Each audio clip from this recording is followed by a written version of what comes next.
Ladies and gentlemen, boys and ghouls, to all of my non-binary friends, to everyone on the spectrum and in between, welcome to another episode of The Shutter Show. My name is Ken Stackton, and this is my co-host, David W. Marlowe. And David, how you doing today? You know, Ken, I'm doing pretty well. The missus is currently house sitting for her boss for 2 straight months. Luckily, it's just all the way, it's in Hollywood. So we're kind of switching back and forth, but she never stays over here because that would defeat the purpose. But yeah, it's been a real interesting, the first week has been a real interesting transition. So we're all just trying to, which by the way, like over at her boss's place, it is a freaking petting zoo there. Like, let me just list the animals at this place. So with all of our dogs there, it is, I want to say 5 dogs. Oh, goodness. Okay. Two kittens, 1 fully grown cat. I want to say 10 birds in their terrarium, 2 chickens, 3 fully grown tortoises, and 10 newly born baby tortoises. Goodness. Okay. Yes. So that is a menagerie. Yes. Yeah. I will be helping her clean out the chicken coop tomorrow. That'll be an interesting good times. Good little times adventure. Yeah. So yeah, but otherwise I'm doing well. We're 3 months away from the wedding, and Ken, as you know, you're going to be there, and yes, it's going to be a fun time. I'm looking forward to it. Yeah. How about you, Ken? How you doing, bud? Oh, not too bad. Just enjoying things here in Colorado. Getting a little bit more used to things here out in the country a little bit more. Helping clean out the barn, helping clean out just things in general. We used to have chickens here, but we don't anymore because of coyotes. Them coyotes got them. Yep. Yeah. And it just got to be, it became one of those like, oh, okay, well, the coyotes got the last one. So we're not going to get some more because, kids. Chickens are dicks too. Like, I'm sorry, chickens are not easy. They're not polite animals for sure. No. And then also you have to make sure you get chickens and not roosters, because that can greatly affect how your neighbors feel about the animals that you have, because roosters make noise in the morning and chickens. I think in California it's illegal actually to own a rooster. I think for that exact reason. I believe it depends on the area of California that you live in, but yes, no, I believe like in LA County, that's a hard no. But if you're living in, I don't know, the Central Valley, I'm assuming that chickens are okay to have. That doesn't matter. David, what are we talking about? We're not talking, I mean, like, don't be wrong.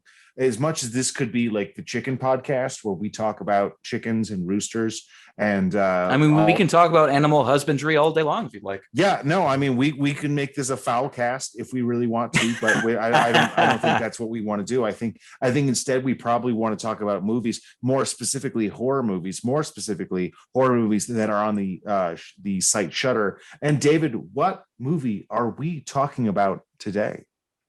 We are going to be talking about the film directed by female director Kathryn Bigelow. Yes. Near Dark. 1987 movie. Yes, 1987 movie. And I do apologize in advance for anyone watching this, or if you occasionally hear like that, for example, there's like 3 flies that have been bugging me all day long. And so it's every once in a while, you might just see me just swipe at the air or hear me smack something. That's a little that's why the people tune in on the YouTube, so that way they can see the very exciting video that is us recording a podcast and you murdering flies, because that's the kind of content that we like bringing to the internet. I totally accidentally drank a fly earlier today. And good. It's protein. Yeah, it's making sure I'm getting my full dose of protein. That just decided to drown itself in my drink that I was holding, and anyway, but yes, we, Ken, are talking about a different protein eater, the vampire. in Near Dark, and we are talking about a very special kind of vampire, and that is Bill Paxton. I mean, yes, an absolute OG, an absolute legend. Someone who we miss, someone who we stand, someone who we stand behind, who we are fans of, who frankly, uh, we were robbed of decades of incredible Bill Paxton as he became an adorable old man. And It breaks my goddamn heart. yeah, somewhere there is a doctor who done fucked up. And we just want to let you know, not cool, man. We wanted more Bill Paxton, and you took that from us. Not cool, man. How did he die again? Was it a heart attack or was it heart surgery? Oh, yeah. I don't know. Now, I'm not a doctor. I don't know the specifics of what went wrong during the surgery. I just know he went into a surgery and did not come out of a surgery. And yeah. Do we lose anybody? Do we lose anybody else from this film? Are all the other actors still with us? Or Lance Henriksen is still with us. Jennette Goldstein is still with us. Kathryn Bigelow is still with us. Okay. What's his name? Little kid, Adrian Pastar, the guy who looks like what if you left Jake Gyllenhaal in the microwave. He's still with us. So yeah, no, but yeah, Bill Paxton is the main person who we lost from this. And I mean, what a loss he is. He's great in everything he is, and in particular in this is just a great example of what makes Bill Paxton, like what makes him shine, what he could do, the range that he had, the ability, the fact that he could play who he did in Aliens and be kind of a big wuss, and then be like kind of the big bad vampire in this as well. Be a bad boy, and and be like equally as charismatic in both, despite like one, I would argue like the vampire role is a lot easier in my opinion. That's much more of a bunt. That's much more of like you get to be this cool character, where like Hicks is much more of a, you have to be a little bit of a whiner, you have to be a little bit of a crybaby, but that's what makes gotta be a little bit of a little bitch. Well, I mean, and that's what makes people be like, actually, yeah, I might cry a little bit too if there was a xenomorph trying to eat my face. I mean, yeah, I would probably be, I would be at the Bill Paxton camp, where finally, like, he's got that. I feel so sad in Aliens when Bill Paxton dies. It is the most, like, I genuinely I'm like, oh, poor guy. He finally found his courage and they got him. Yeah. Oh. He had a badass way of going though. Shit was legit. But yeah, now, this movie premiered. This movie came out soon after Aliens, or it started production soon after Aliens, which meant that So this movie started around then. This movie got produced partially because, and the movie wasn't out yet, but both Lost Boys and Fright Night, both were vampire movies that were in production that had a certain amount of prestige. And as a result, making another vampire movie in the wake of these movies became something that made a certain amount of financial sense. And so Kathryn Bigelow, who up until this point hadn't directed a movie on her own, had co-directed a movie previously starring William Dafoe, but hadn't done her own thing, and was basically able to get this movie up and working, partially in the understanding of, if you don't perform appropriately within the first couple of days, you will be replaced. And then Kathryn Bigelow, being the amazing director that she is, obviously shows up, did the work. Even the producers in the documentary that's available on YouTube came out and said she is one of the most prepared directors they've ever worked with. She has done an incredible amount of work when it comes to storyboards. You can do the comparison between the storyboards and the finished film. It's very clear that like she estimated every single work day. Yeah, she had everything laid out. Yeah, no, I mean, yeah, it's a real engineering issue of she had X number of hours, X number of shots, and got them in that time, and they looked like the shots that she wanted. And then she worked with the DP that they had, Adam Greenberg, who was one of the premier independent DPs at the time. He had done Terminator and Terminator 2. He had done Lemon Popsicles, but at the same time, he was also um, he the career that Adam Greenberg went on to have, I think, very much speaks to what a professional he was, because he also went on to do stuff like Three Men and a Baby and North, Turner and Hooch, Snakes on a Plane, like real what I would call craftsman movies. Your whole job is to show up, do the exposure right, get out of the way. It's not a movie about the photography. It's a movie about like it's How a dare you very bemoan snakes on a plane like that? like That it's a very craftsman like movie. Like nobody watches Snakes on a Plane to watch the negative fill that happens during the late afternoon scenes. Like that's not the no. The whole point is you get out of the way and you let the movie do the thing. I mean, same thing with Turner Hooch, same thing with North, Three Men and a Baby. All movies where like the whole point, like where you are not center stage. You are the opposite of center stage. It's like being the DP on Friends. No one is asking you about your photography. Your job is to accurately and cleanly capture the normal thing that is happening in front of you.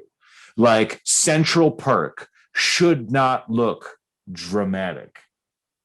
It should look like a coffee shop where we can see everybody, because that's your job, man. And now, yeah, Ken, correct me if I'm wrong on this. So because this film was an independent film, yes, whereas the Lost Boys and Fright Night were both studio films. yes, So they like their distribution and their marketing had far more to work with.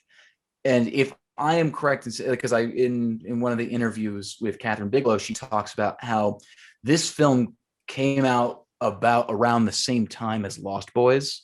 yes. And between the two of them, Lost Boys won out, and Near Dark just kind of like it didn't make its budget. I think the budget for this was like 5 million, and they only made like 3.5 million back. So for all intensive purposes, it just didn't perform, and so it kind of disappeared into obscurity. It became a footnote movie around that time. Dino De Laurentiis' studio ended up releasing this, and it did okay, but not great.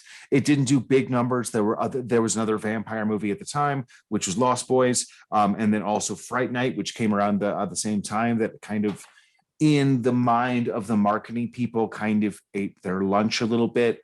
I would argue the poster, like I would argue that Near Dark has never really had a great poster, whether it's the original poster that was kind of like the charred Bill Paxton version didn't really sell the version of this. The version that's out now is awful. It looks like a really bad It looks like a bad. Twilight. It looks like a bad like straight to TV Stephen King film. It looks like a Twilight ripoff, if nothing. Yeah, that's a good one. Yeah, yeah, they're trying real hard to go with like the airbrushed, soft, romantic-y. And I will say this: like, Near Dark has a lot more to do with Interview with a Vampire than it does to do with like 30 Days of Night. Yeah. It unfortunately gets compared to Twilight a lot, which I don't see. I don't, other than like a romance happening, I don't see the similarity. So but that's exactly it. This is one of the few vampire movies that actually kind of leans into the romance part while still also leading into a lot of some of the violence and some of the blood. Most of the time you get something like Interview with the Vampire, which has a certain Grand Guignol kind of vibe to it. It has a certain gothic image to it, and there's blood, but like this one has like guns and like violence. Like this movie has so much more to do with Bonnie and Clyde. Yeah, than this it does is with this is Dracula. what if Bonnie and Clyde were vampires? Like it's totally, because Kathryn Bigelow originally, like, she wanted to make a Western, but as is the case, Westerns don't do well. not anymore. And so anyway, yeah, they go up and down. at least not anymore. Like at that point in time, like Westerns are just, and even now, like Westerns don't do well. So I believe it was James Cameron, or I don't know if was she married to James Cameron at the time, or were they just friends? They were just starting to date when this movie was coming out. Which is how she got pretty much like half the cast of Aliens in this thing. I mean, if nothing, I think part of it also was just like she knew James, she knew those actors, and she went out of her way to ask. No, yeah, like, and that's not to say cool? that she used her relationship. Like, no, like that's I would say like she had that connection with them, and I'm sure like knew some of them personally and reached out to them first. And the story of how they got everything was fantastic. But like the sort of back to what I was saying, the Westerns weren't doing really well. So, and she didn't necessarily even like she didn't like horror that much, but they're like, we'll just pair it with a different genre, is what James Cameron was like suggesting that she do. And she's like, okay, I'll make a Western vampire movie. Well, I mean, don't forget, like at that time, sci-fi wasn't, I mean, like, so Star Wars, yes, sci-fi fantasy was huge, but sci-fi was not. And like Cameron was able to infuse sci-fi with horror and make the Terminator. And it was like maybe the biggest independent movie of all time. I would argue maybe the best independent movie of all time. Like it is hard to explain if you are not very aware of the history, what a huge effect Terminator was on the landscape itself. And so for Kathryn Bigelow to then turn to James and say like, well, what do you think we should do? And him being like, I don't know, maybe like a Western and horror is kind of an interesting idea. Is not, I cannot guarantee or say for a fact that's what happened, but I think it's very interesting that one of them was able to do this one kind of movie by kind of edging when it came to the genre elements of this. And then same thing with her, like, because this movie is a Western, and this movie is a vampire movie, and this movie is a Western, but also it really isn't a Western, and it's not really very much of a vampire movie. And it's, like, it's not, I mean, it's a little bit of a horror movie, but it's not like it is one of these fascinating examples of a movie that both is and isn't all of its primary ingredients. Now, Ken, how do you, I'm genuinely curious, like, what is your general opinion or feeling on vampires and that as a horror genre? So vampires is an interesting thing. One of the big things that a lot of people don't know about is how, depending on who is in charge, either Republicans or Democrats, how we as a society tend to oscillate between vampires and zombies. And when Democrats are in charge, we tend to be very much afraid of zombies because of the mindless hordes that are going to take up all of the resources that we need. And then vampires are a bunch of weird European elites who have all these fancy things that they do. And that's why, like, Dawn of the Dead happens. A bunch of bloodsuckers. Yep. Yeah. And that's why, like, Dawn of the Dead happens when it does, and Twilight happens when it does. Same thing with when there tends to be a war that is happening on television. We tend to be much more amenable to violent movies. Something like Texas Chainsaw Massacre tends to happen when we are looking at, like, one of the Iraq wars happening on television on the reg. or Scream coming out around the time of 9/11. Anytime that we tend to be in it, we tend to find ways of putting images on screen that allow us to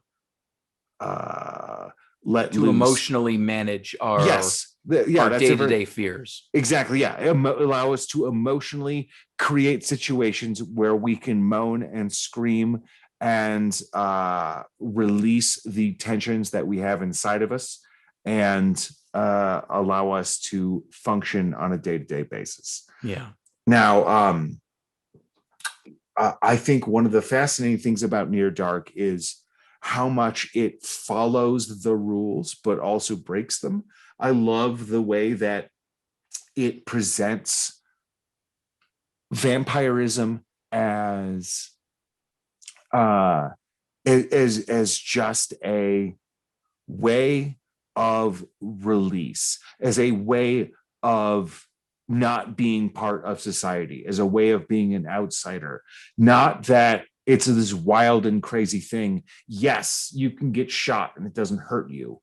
That said, if the sun's coming up, tick, tick, tick, tick, tick, tick, tick, tick. I mean, vampirism, at least especially in this film, seems there's several allegories that I certainly picked up on here, and the idea of like getting shot and it doing nothing to you. It's like I feel like this vampirism in this sense is an allegory for just the youth at that time. The idea that when you're young, you feel like nothing can hurt you.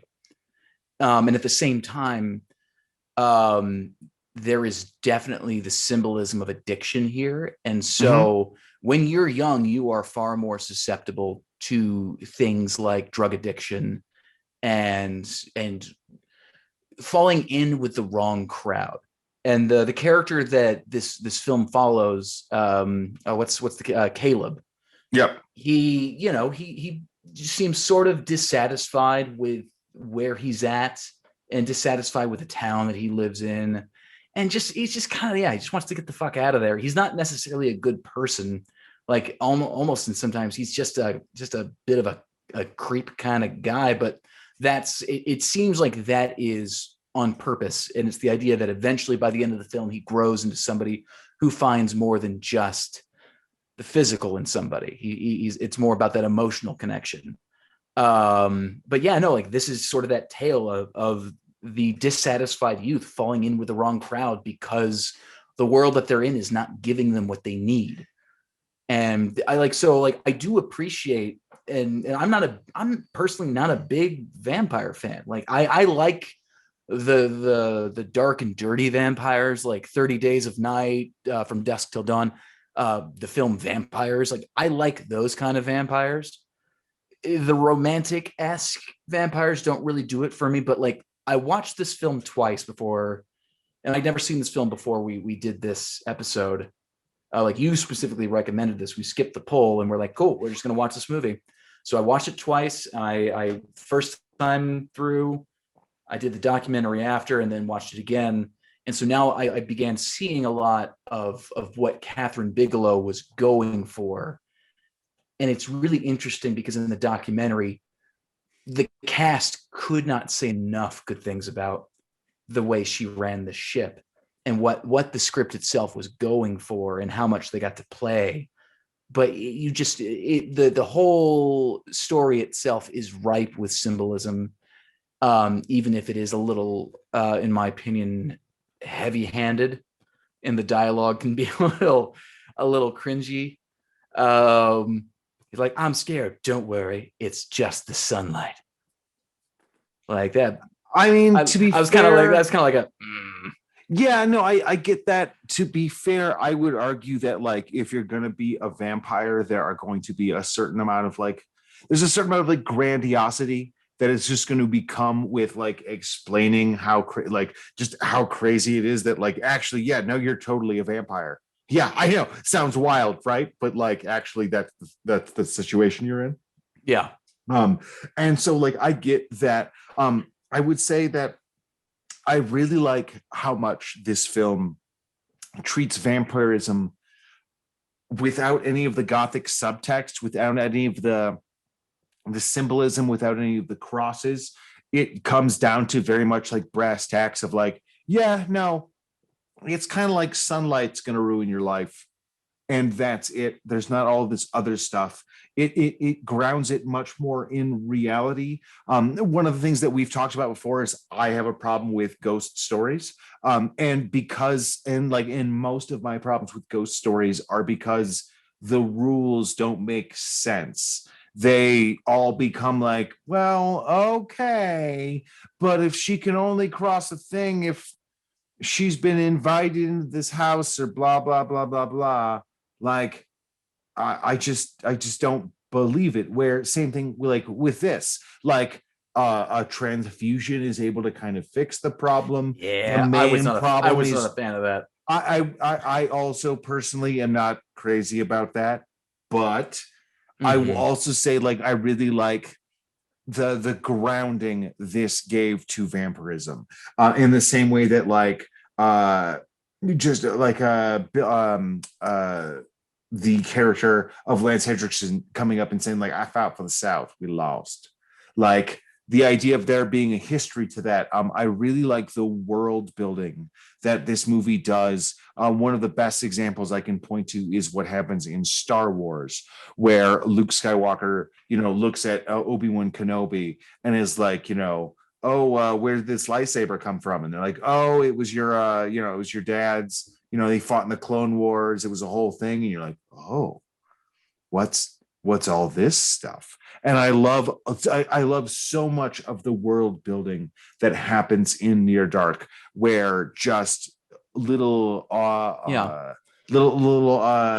asides, little things that are said by the characters build like not just Well, little stories about the even characters, like but like little yeah, little behaviors between the characters. I think the cast does a very good job at creating their own oh gosh, what's her, like Jennette Goldstein, like she creates a whole backstory that you don't know about, but like it's there, like, and it makes her character more, you just kind of, I don't know, you notice, it feels like something, like certain interactions are more genuine.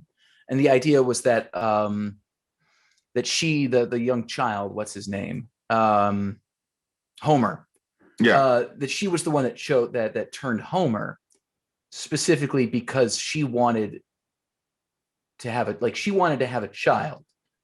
And you kind of see that at the end when like Homer goes to turn on the TV to show Sarah, and she's like, look at me when I'm talking to you.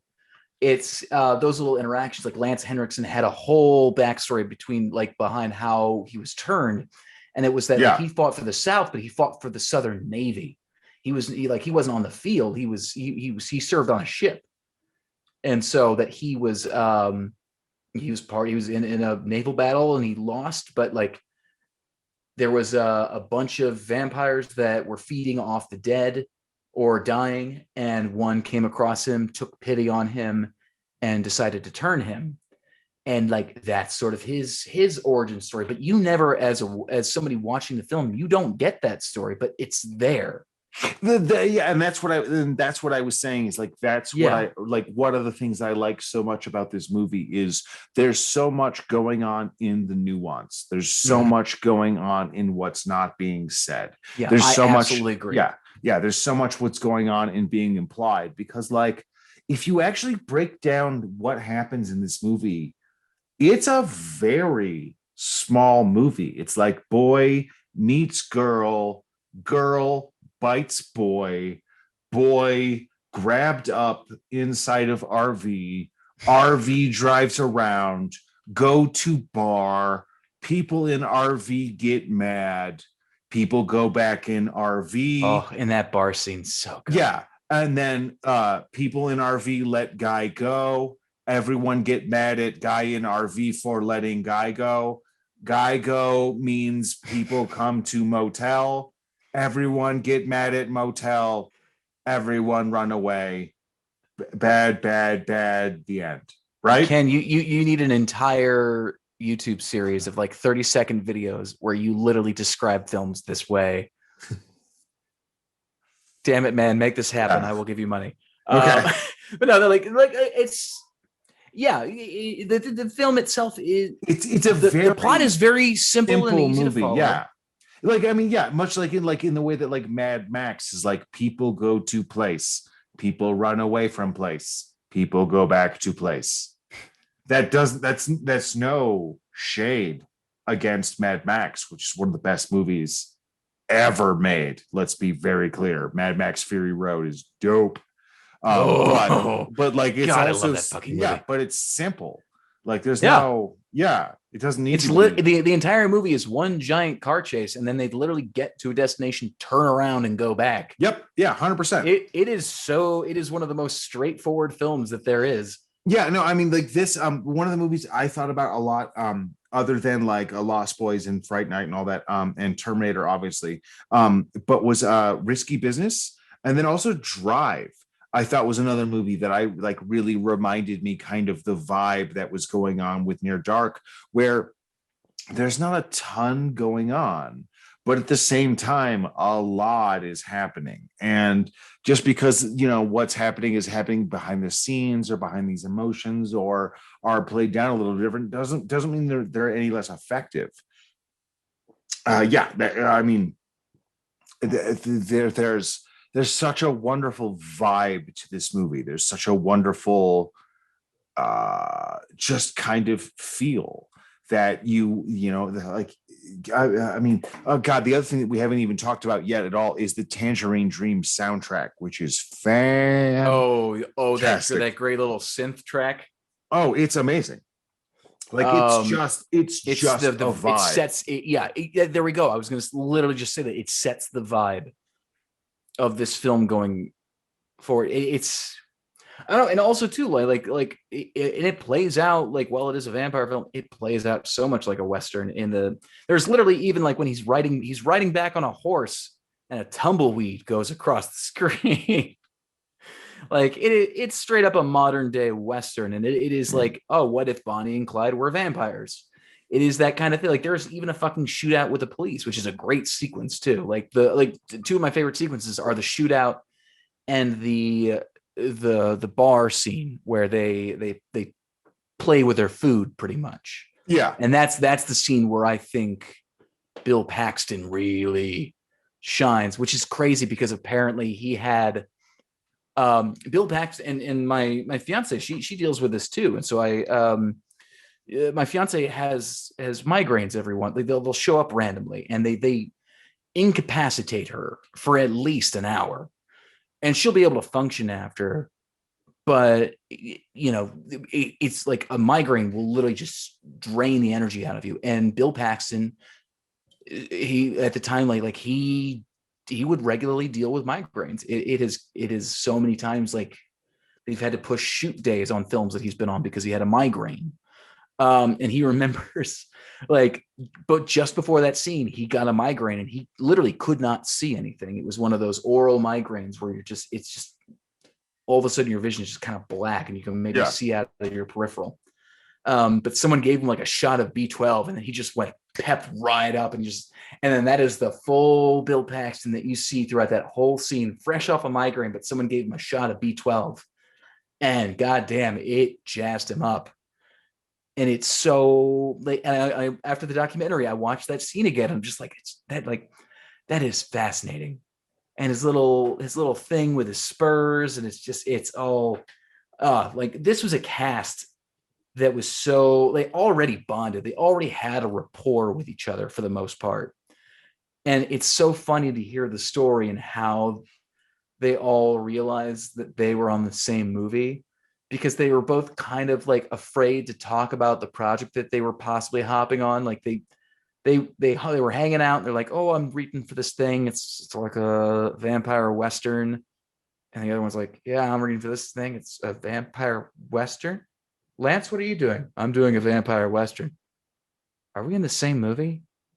No, like just like no, three no, of them. the thing I'm is this is a little independent thing. Yeah, no, exactly. Yeah, like that they it all became something they were apologizing for, because the idea of a vampire Western on paper sounds like a silly B film, like not just a B film, like a B film of B films. It sounds like something that, you do because you really like the script, but it's really bad. It's like, And then we got From Dusk Till Dawn, which yeah, is, I mean, and occasionally, like, to me, a lot of those are the best movies because they are the best version. Like Tremors on paper sounds like a hot mess, but because everyone involved, including the screenwriter and the director, are making a real movie. First two films so fucking good.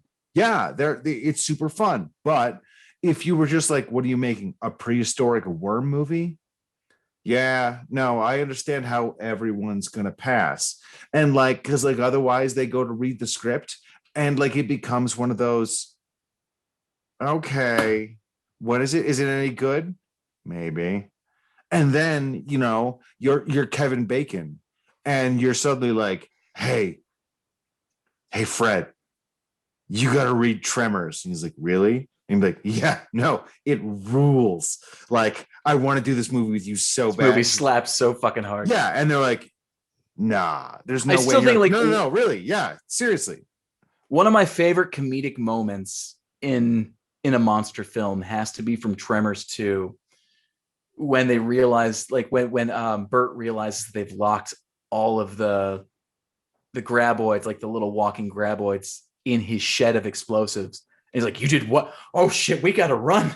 And they go and they take cover. He's like, further. And he like runs past them. And then they take cover further. He's like, even further. And he's like, go back first. Like, how far we gotta go? He's like, you're just gonna have to trust me on this. Yeah, I mean, it's just good shtick. And it's so great. Yeah. God, I love those films. But no, like, yes, this movie absolutely, yeah, no, like Near Dark, like it gets it. It absolutely gets it. And the cast, the second they read the script, yeah, you're right. You were absolutely right that on paper, it seems ridiculous. It's like, give me the treatment for this film. And someone gives it to you. I'm like, I'm not giving my money to produce this thing. You're going to have to give me more.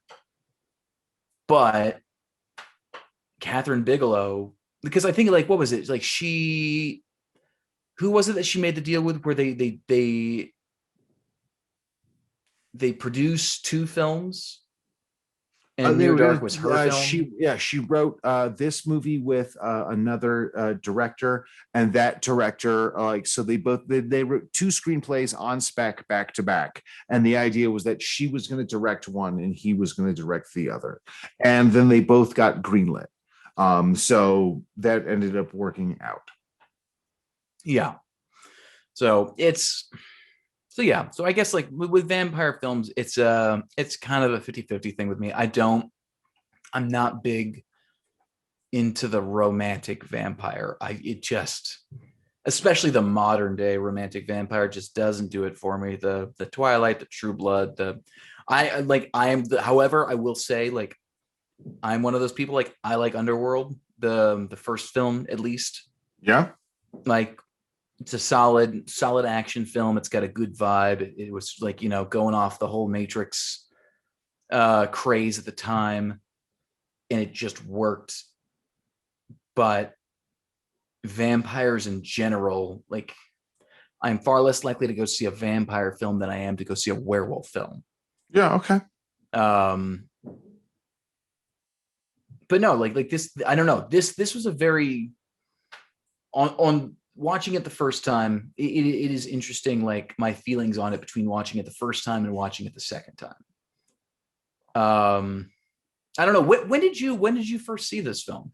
I saw this movie, I want to say mid 90s, like 95, 96, somewhere in there. Okay, so a while back ago. Yeah, no, definitely so. And it was always one of those movies that was hey, if you've seen a bunch of the vampire stuff, this is a really interesting footnote. If you've seen a bunch of the Western stuff, this is a really interesting footnote. It was never sold to me as like an A-list picture. It was never. It was almost always sold to me as a film that was an interesting thing to check out, as an an aberration, as something that was not what you would expect from this particular genre. And as a result, it's one of those movies that's always kind of stuck with me, because it's not anything particularly simple. It's a lot of it's a lot of footnotes. It's a lot of branching from the like from what's normal. It's interesting for what it's not for what it is, if that makes a certain amount of sense. And Yeah, no, that actually, no, I kind of, that makes sense to me. yeah, like every other Western, every other vampire movie, it's different than. And that to me is interesting, whether or not the particular flavors that are in this movie are to your liking. It's, yeah, it's interesting for what it's not for what it is. It's, like there's a romanticism to this female led vampire movie that you don't see in 90s and 80s male vampire movies. I just like point to me to the movies that dispute this, and you can't, because they don't exist. Like Yeah. there are Western vampire movies, but there are none that have this kind of like Byronic romanticism to them. This movie both gets rid of all of the Gothic accoutrement that tends to go with vampire movies, but at the same time keeps a lot of the romanticism that you would get with like a Western. Like Westerns are inherently romantic. They are about the plains. And it's also interesting that this movie then it's the fantasy of freedom. That's what a Western is. It's the fantasy of no rules. I mean, yes, and like in so much of the Western idea is that idea of the rising sun on the plain, on the prairie, on this new land. And in this movie, it's one of the only examples I can point to where like the rising sun becomes something scary. It becomes this new day that could end your life, where every other Western is all about like, oh, the new things, the new this is that we're gonna, check out, and everything, and where with vampire movies, there's a certain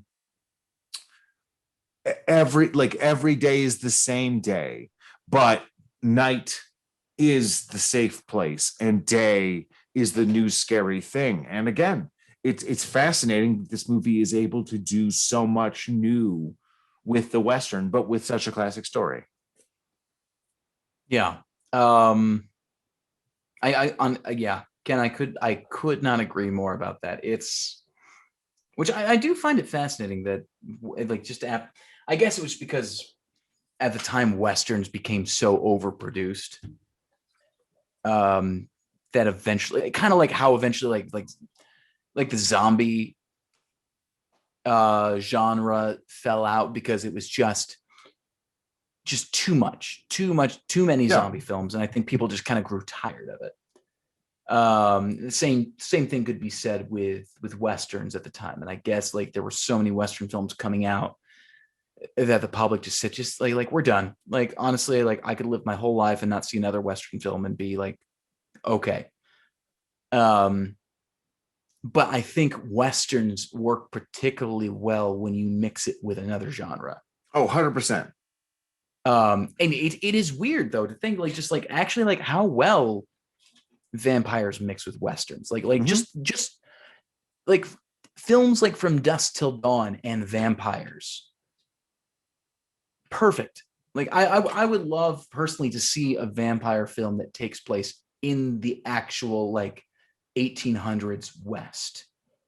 I think that would be a fascinating thing. And it is crazy that it is unfortunate that they were going to remake Near Dark, but then unfortunately fucking Twilight came out and a producer said it's too similar. I'm like, yeah, really? I mean, yeah, sure, there's like a bit of a romance there, but I mean, if you look at these vampires glitter. They don't burn. They just Yeah, is what it they is. have a glittery complexion in the daylight. Like that's it. Like they can actually hang out in like during the day when it's overcast. Nah, they're not the same, bro. Yeah. Like it's it's a real shame that we didn't get to see a modern day retelling of this. And I have a feeling that sooner or later we're going to get a remake of this. Like, oh, I'm it's, sure we will. yeah, And I just I'm seeing can't. more of this Yeah. film actually. Like now, like I'm seeing people mention this film more online on YouTube, and it's becoming more of a cult sensation, and it's kind of It's picking got up. a lot of chatter to it. It's got a lot of people who talk about the elements. There's a lot that you can see that could be reinvented. There's a lot that you can see that you could take as a jumping off point. And yeah, I mean that's part of the reason that I wanted to watch this film, because like I know you hadn't seen it, and it's there's a lot to talk about.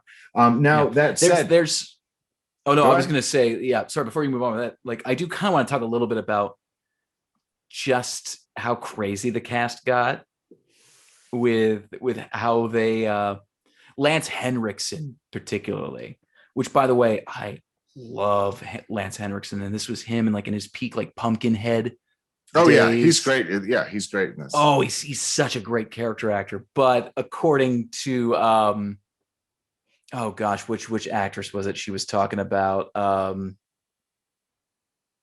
Jennette Goldstein was talking about how, because someone asked her like, what's it like working with Lance Henriksen? Is like he's a cool guy. He's interesting. You know, he's very gets really into the roles. And like in the documentary, Lance Henriksen, he tells you two different stories about how he explored his character and getting into character. And both of them are wildly inappropriate.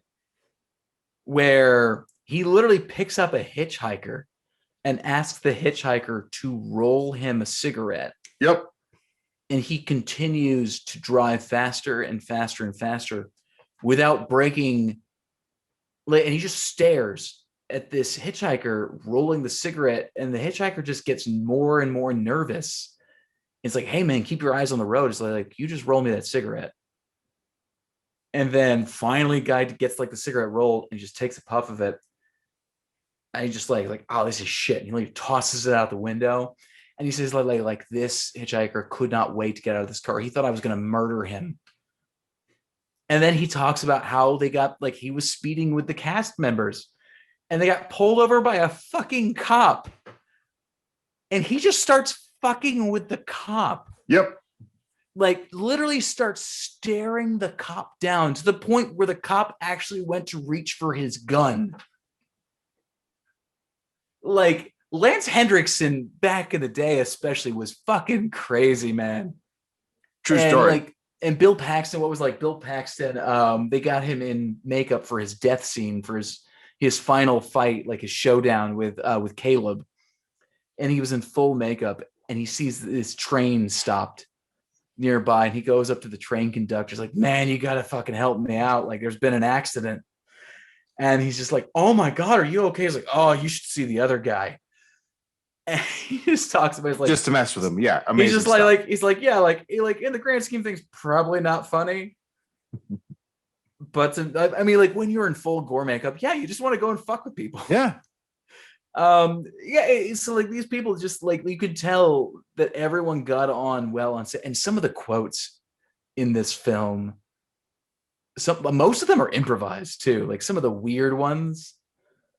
I don't know if anyone's ever seen the movie Constantine with Keanu Reeves. Hell yeah. Yeah, I know. Some people hate it, but I fucking love that movie. But that point where one of the demons just goes, finger licking good. That's from Near Dark. Oh, 100%. 100%. He 100% gets that from Near Dark. And like, I'm like, oh, that's where that came from. Oh, yep. Cool.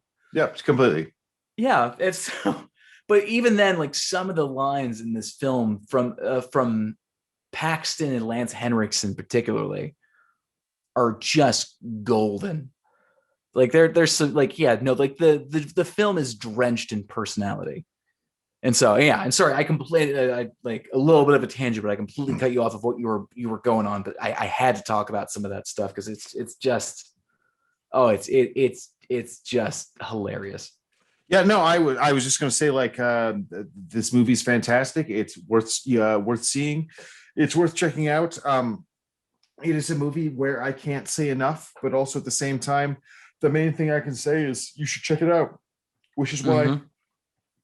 Ooh, excuse me. Pardon me. Okay. Oh, yes. No, I'm a little all is burpy well. burp. Yep. No. That's it's all staying in. So, David, I was going to ask, what movie do you have for the good people of the internet to vote on Oh, against my movie? What are you putting up? oh, You putting Ken, up like putting down? I there were a lot of choices. I found out that like 13 Ghosts is on Shutter now. And I'm like, Oh, oh, I know. yeah. Part of me was Yeah, not oh, part of me 12. wants, That's a prime number. yeah. Part of me was oh, I want to go for that one. But then I saw that. I know at some point I want to do the ninth configuration, but I'm saving that Ooh, one. okay. That's Johnny Depp, Um, right? yeah. No. The ninth, no, like you're thinking about the ninth gate. I'm talking about the Oh, ninth configuration. Like oh. you offered it up as a choice at one point, and I think it was the other film won out, but it looks fascinating. I mean, obviously, because we didn't watch it. Yeah. But I do want to do that one eventually. But the one that I fell on because I adore this film. It is insanely good. But a lot of people tend to skip it for whatever reason, and that's Jacob's Ladder. Ooh, Yes, I just saw that it's on Shutter now, and I'm excellent. so yeah. So that's directed by Adrian Lin, Mhm. written by Bruce Joel Rubin, starring Tim Robbins. It is, Hell oh of a movie. fuck it, yeah, it is a dark film. So yes, so that is on for my option. Ken, what you got, baby? What you throwing at me? I am choosing Michael Mann's Manhunter, which is the first appearance of Hannibal Lecter. It is a crime thriller. It's got some amazing photography in it. It is Brian Cox plays Hannibal Lecter, so it's even pre Anthony Hopkins playing Hannibal Lecter. So it's very interesting in that standpoint. But yeah, it is a classic film. It is awesome, and I'm looking forward to see how this comes out in the cinematic battle royale that is the Shutter Show. Okay. All right. Well, I get, yeah. So I guess before we start talking about where folks can vote on this poll, Ken, where can people find you if folks want to know about what's going on with you in your head? Well, What do you let's see what here. do you do? You can check me out on Amazon. Sorry, Amazon. Wow, goodness. Okay, you can check me out You can buy Ken. yes, you can buy me on Amazon. You can also check out my Twitter and my Instagram at Ken Stacknick, KenStachinik. You can check out my dog at Freddy Potatoes, FREDDIE Potatoes, at both Instagram and Twitter. However, if you want to check out Shutter Show, you can email us at shuttershow@gmail.com. You can check us our Instagram at shuttershow@gmail. Sorry, just at Shutter Show. No Instagram or anything, but we do have an Instagram. Man, this is a complete nightmare, and I am terrible at this. David, what's our Instagram? Ken, funny you might ask, our Instagram, which I manage, is the Shutter_show handle on Instagram. You can also find me at _DW Marlowe, or you can, check out my regular musings and occasionally see me post about adorable little hamsters and animals and woodworking projects. Also, I just want to do a quick little shout out for a buddy of mine whose podcast, Headcanon, who he's a fellow horror movie podcaster. So my friend Corey J from Indianapolis, who I've done a couple of theatrical projects with. He started this up, and I think they're at least, I want to say 6-7 episodes in. So I always want to throw some support towards other folks in the horror community. So feel free to check out their podcast, headcanon.podbean.com. So feel free to check them out there. I might do a guest episode on there in the next couple of weeks. But yeah, Ooh. I know. Oh, moving up in the world. Fancy. Yeah, but yeah, other than that, yeah, everything's fine and dandy like sour candy. All right. Well, great. Well, then, ladies and gentlemen, boys and girls, to everyone on the internet, on the spectrum, and in between, we love you. You are great. Good luck. Good night. And most importantly, Go fuck yourselves. what the man said.